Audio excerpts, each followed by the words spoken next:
پرسرار لوگوں کی داستان۔ رات کا پچھلا پہر تھا، میں اپنے کمرے میں بیٹھا ایک ناول پڑھ رہا تھا۔ نیند تو جو آنے کا نام ہی نہیں لے رہی تھی۔ مجھے ناولز، رسالے، کتابوں سے کافی دلچسپی تھی۔ میں فری ٹائم میں ہی ناول پڑھتا تھا جس میں عجیب و غریب واقعات لکھے ہوتے تھے، جس کی وجہ سے میں ہر ٹائم اسی میں مگن رہتا تھا۔ گھر والے سارے ہی کہتے تھے، کیا تم یہ فضول سی کتابیں پڑھتے رہتے ہو؟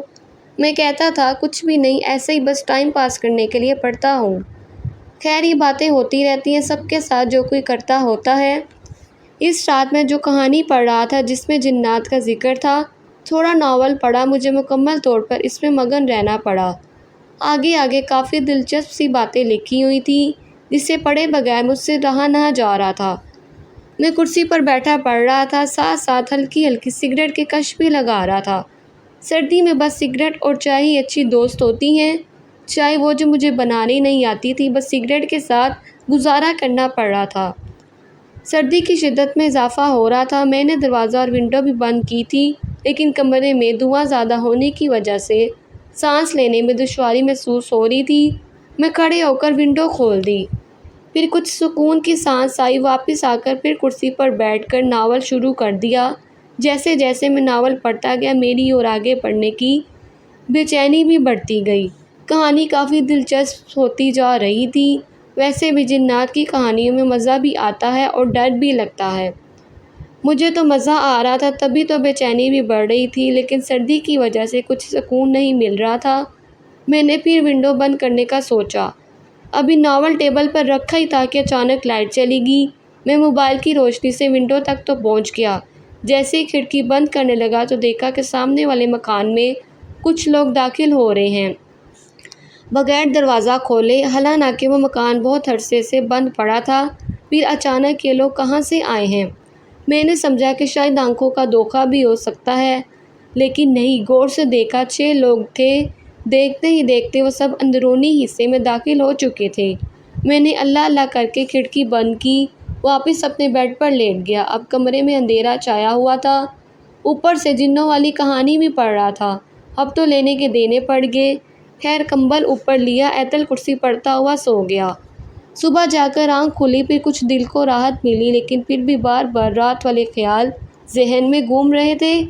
خیر، منہ ہاتھ دھو کر ناشتہ کر کے میں سگریٹ پینے کے لیے اپنے گھر کی چھت پر چڑھ گیا۔ وہی مکان دیکھنے لگا کہ آخر یہ ماجرا کیا ہے۔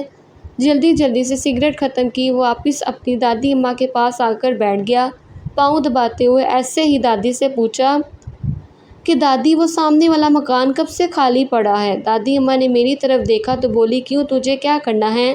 اس گھر کو مجھے نہیں پتا کب سے خالی پڑا ہے۔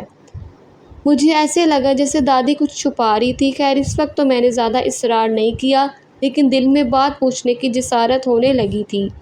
دادی بھی ناشتہ کرنے لگی تھی۔ میں باہر نکل گیا، دل میں ٹھان لی، پوچھ کر ہی سانس لینا ہے۔ اس بات کو 2-3 دن گزر گئے۔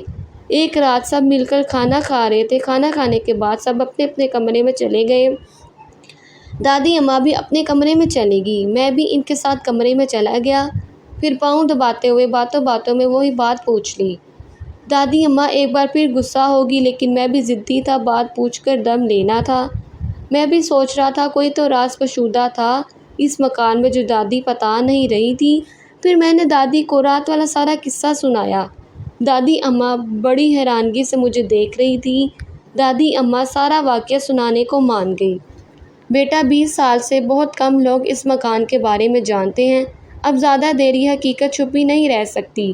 میں نے پوچھا، کون سی حقیقت؟ دادی ایک لمحے کے لیے خاموش سی ہو گئی، پھر دادی نے کہا، آج سے 20 سال پہلے یہ گھر بہت خوشحال تھا، اچھا خاصا بزنس تھا ان لوگوں کا، دین دنیا والے لوگ تھے، لیکن کچھ سال بعد اس گھر کو کسی کی نظر لگ گئی۔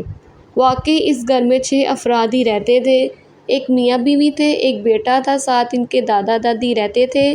بیٹے کی انہوں نے شادی کر دی۔ بہت خوشی کا ماحول تھا ہر طرف ان کے گھر میں، لیکن جو خدا کو منظور تھا وہی ہونا تھا۔ شادی گزر گئی، وہ معمول کے مطابق اپنے اپنے کاموں میں مشغول ہو گئے۔ وقت گزرتا گیا۔ ایک دن ان کے گھر کے باہر نہ جانے کون رات کو کچھ چیزیں رکھ گیا، جن چیزوں سے کالا علم کیا جاتا تھا۔ آہستہ آہستہ وہ جادو اپنے اثرات دکھانے لگا، کبھی خون کی چھینٹیں آتی، کبھی گھر کے تمام افراد کو خون کی الٹیاں آتی، کبھی خود بخود برتن وغیرہ گرنا شروع ہو جاتے۔ بزنس بھی مکمل طور تباہ ہو گیا، جس کی وجہ سے اس کے میاں کو دماغی جھٹکا لگا، وہ بیچارہ پاگل ہو گیا۔ اپنے میاں کی حالت دیکھ کر اس کی بیوی بھی ذہنی مریضہ بن گئی۔ اللہ معاف کرے، کالونی والوں سے ان دونوں کی حالت دیکھی نہیں جاتی تھی۔ رات دن ان کے گھر چیخو پکار بے چینی رہنے لگی، پھر آئے دن کوئی نہ کوئی پریشانی ان کے گھر رہنے لگی۔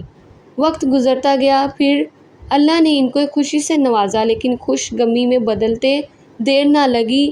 ایک رات ان کی بہو درد سے تڑپ رہی تھی، وہ اور اس کا میاں اسپتال جا رہے تھے، راستے میں ہی کار ایکسیڈنٹ ہو گیا۔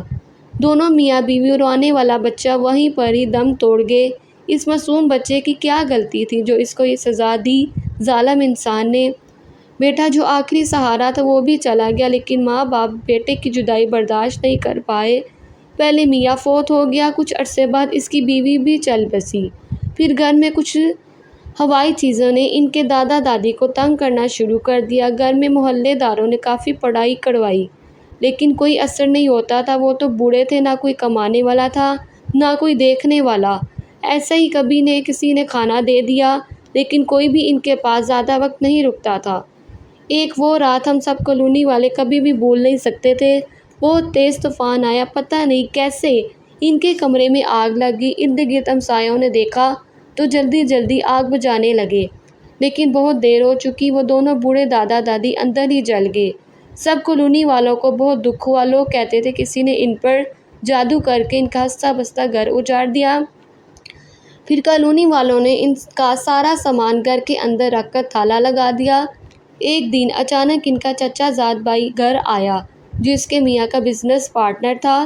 دیکھا کہ تالا لگا ہوا ہے۔ کالونی والوں نے سارا ماجرا بیان کیا، جسے سن کر وہ فاقانہ انداز میں مسکرایا، پھر لوگوں کے سامنے جھوٹ موٹ کے آنسو بہا کر چابیاں لے لی۔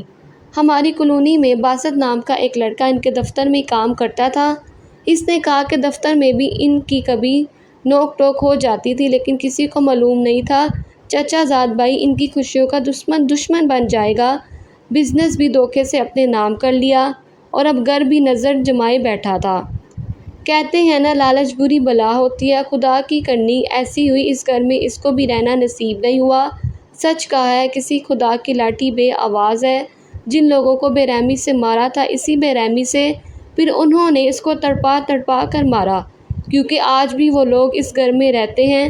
کالونی والوں کو بھی پتہ ہے، لیکن آج تک کسی کو کوئی نقصان نہیں پہنچایا انہوں نے، کیونکہ پہلے بھی کالونی میں ہر گھر آنا جانا تھا، ایک دوسرے کا بہت اچھے لوگ تھے، بس کسی دوسرے کی خوشیاں برداشت نہیں ہوتی۔